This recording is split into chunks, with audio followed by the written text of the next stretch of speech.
and welcome to Mr. Yao's Crash Course in Correctly Quoting. Okay, that was as much fun to say as I hoped it would be. Anywho, as I'm sure most of you have discovered in your college careers, the majority of papers and projects require you to have some outside sources, and then you have to quote those sources in your paper. Indeed, this is probably one of the most important skills you can learn in any class, especially English ones. The ability to correctly and effectively integrate outside sources into your own arguments and ideas is crucial to being a successful writer. And even though this crash course may seem a little basic, because it will give you the groundwork for properly quoting your sources. From there, you should adapt, alter, and evolve to your own method of quoting upon this foundation. But first, the basics. Students always grumble and moan when they find out that they have to have outside sources for their papers. Why can't I just talk about my ideas? They always ask. Well, you will, but you don't want to talk about your topic in a vacuum, as if no other information exists already. Those are called rants, and people rarely listen to them. Rather, you want people to listen to you, to take you seriously. And to do that, you need to prove that you're worth listening to. That's where quotes come in. Quotes are used to provide your argument with authority and credibility, also known as ethos. You want your reader to think, wow, this guy is pretty well read. He knows what he's talking about. And the best way to do that is to incorporate quotes and outside sources. More often than not, there's already a lot that's been said about the subject, and I'm sure everyone has been in a situation where someone butts into a conversation and just repeats what was already said. Heck, you've probably even been that guy. Well, quoting helps you avoid that. Not only does quoting demonstrate that you've done your homework, but shows that you're actively attempting to enter the ongoing conversation about the topic. By incorporating quotes, you're showing that you're aware of the conversation, you've researched it, and now you're going to add to it rather than simply repeat what's already been said. Indeed, quotes should not be used just to rehash the old argument, but rather they should always be to the purpose of furthering your claim. Don't just toss them in as filler, or because you're required to, but use them for a purpose. When you're quoting from other sources that agree with you, you're showing that you're not alone in your opinions. However, your point should not be just a repeat of theirs.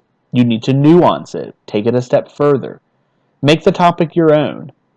And sometimes you'll want to quote sources that don't agree with you. These quotes can provide you with an opportunity to point out holes in the opposition, or even force you to qualify and further refine your own position. To be sure, quotes can be powerful tools to really drive your point home, but only if they're used correctly. Whenever you come to a point in your paper where you need to quote, you should follow these steps every single time. These 4 steps ensure that you are incorporating the quotes appropriately and help you maximize the effect the quotes will have on your argument. Step number 1 is to introduce the quote. This lets the reader know that they're about to hear from someone else and tells the reader where the quote is coming from. You should introduce the author, the source itself, and what the author is doing, such as arguing, considering, stating, etc. Now, this step does not have to be done fully if you're quoting from the same source multiple times in a row, but you should always do it the first time. Step 2 is the quote itself, which may seem self-explanatory, but it's still important. You need to put the quote in quotation marks, because, that's what they're for. Of course, this is the best way to avoid plagiarism, so always be sure to do it. Also, you need to be sure that you're retyping the quote correctly. So many times in my own work, I've left out a word like not in a quote or some other crucial bit, and it has really messed up my point. So be sure that you double check the quote, because it's really easy to mess it up. Step number 3 is the in-text citation. Of course, this will change a bit depending on your citation style, but for most English papers, you'll be using MLA form. But regardless of your style, you must always include an in-text citation every single time you quote. This lets the reader know that the quote is done, and where it came from so that they can go back and check out the surrounding material. Typically, in MLA, this is the author's last name and the page number you're quoting from, though sometimes a short version of the title is better when you have multiple sources from the same author or when no author is given.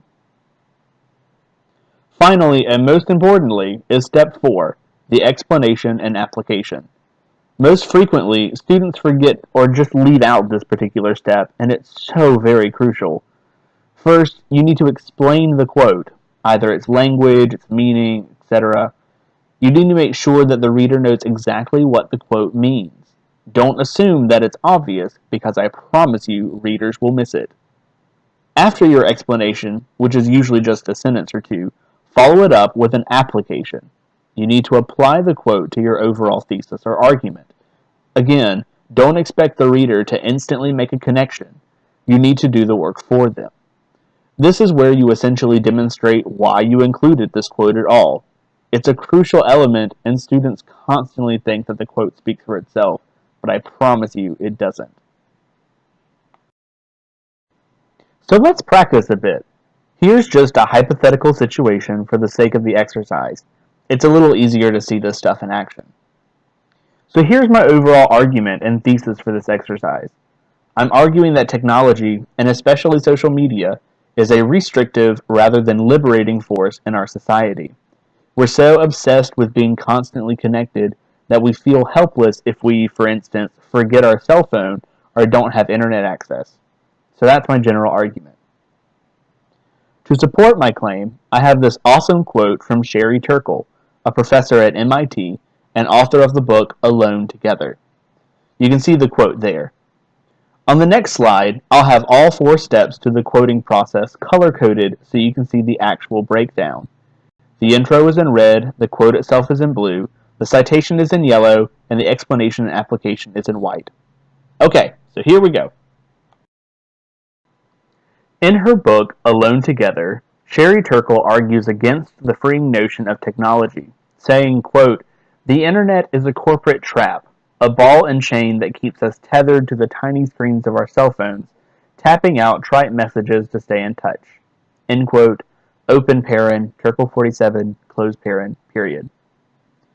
By using such pointed language like, quote, corporate trap, end quote, and, quote, ball and chain, end quote, Turkle is connecting our use of technology with the notion of slavery, like we are being physically held against our will. In so doing, she reinforces the argument that the internet and social media is not liberating, but rather encumbering and entrapping, either by our own dependence on it or the myriad corporations who control its content. Thank you, thank you. Oh no, you can stop clapping now. No, hold on to your Pulitzer Prizes. Yes, thank you, yes. Okay, so here you can see the whole breakdown. We start with the intro. I let you know the source, Alone Together, as well as the author, Sherry Turkle, and what she's doing, arguing. Then you've got the full quote. Now, in the source material, Turkle's sentence starts with, "It's a corporate trap." But since you don't have the pronoun referent, you can use brackets to replace the pronoun with the actual noun. So replacing "it's" with "the internet is." Next is a citation. Please note that there's no period inside the quotation mark. Save that until after the citation. And finally, the explanation and application. I dive back into the quote and pick apart specific language and explain its implications. Then I follow that up with how that affects my thesis, and in this case it agrees with me, so Turkle is reinforcing my argument. And there you have it. It's really not that difficult, but it is a process that you need to pay attention to each step. And of course the punctuation, because that's important too. Finally, I wanted to give you a few quick notes and suggestions about quoting in your papers. Though you're frequently required to have quotes, be sure that they're actually useful. Professors, especially me, can tell when you're just Frankensteining quotes in there, where you're just shoving them together and hoping they kind of sort of work and won't go burning down the village and learning French. Well, they don't work, and they do burn down the village. So make sure that they have a purpose beyond just meeting a requirement. Also, when you're using multiple quotes from the same source, You don't always have to use a full introduction to the quote. After the first intro, it can be shortened down to something like this. Later, Turkle adds, quote, "We expect more from technology and less from each other," end quote, open paren, 51, close paren, period. So there, we left out the title of the source, we've already gotten it, and in the in-text citation, we've dropped the author's last name. You can do that as long as you haven't changed sources. But if you quote someone else and come back to the first source, you'll need that last name again. And again, be sure that you always thoroughly explain and apply your quote. You want to ensure that your reader gets exactly what you intend out of the quote. And the only way to do that is to explain it and apply it yourself. It's tempting to let a quote stand on its own. You think that its meaning is so obvious, its connection is so clear, that you're just all, boom, mic drop. But it doesn't work like that. You can't leave a quote just out there. This also means that you should never have a quote as the last sentence of your paragraph. It happens all the time. It's just left out there, all alone. This is also known as an orphan quote, and we all know that being an orphan sucks. So please, think of the quotes. And that's it. I hope this has been helpful, and even if you knew all of this stuff before, it's always a good refresher. So, as always, take care and good luck.